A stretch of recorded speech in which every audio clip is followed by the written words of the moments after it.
I was poking around on YouTube one day and noticed a video there. And I'm not sure if this was the title or if it's just part of the thumbnail, but it basically said, the evidence for Jesus is worse than you thought. Which actually isn't actually true. But you see, had you been born 2,000 years ago, unless you were a king or emperor, or, governor of some province or a really famous artist, the evidence for you would probably be worse than you think, But actually, the evidence for Jesus outside of the Bible is extensive. I'm going to say some names, but I'm going to include them on the screen here because I'm sure I'll be mispronouncing most of them. And so my apologies in advance to the families of these individuals, if they still are around. The families, that is. Because these individuals are from like the 1st and 2nd centuries.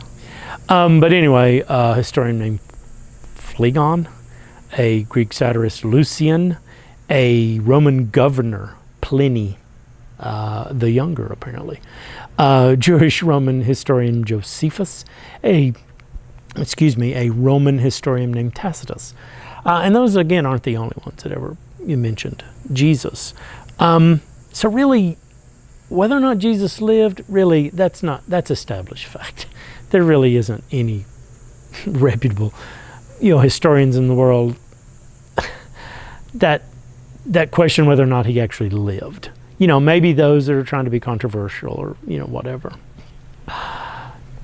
So we know Jesus lived. The question is then simply this: is he who he said he was? Is he indeed the Son of God?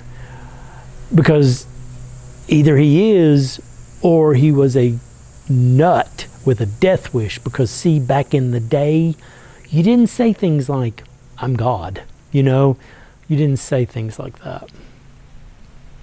Because, saying things like that could get you killed. So, is Jesus who he said he was? Yeah, he is.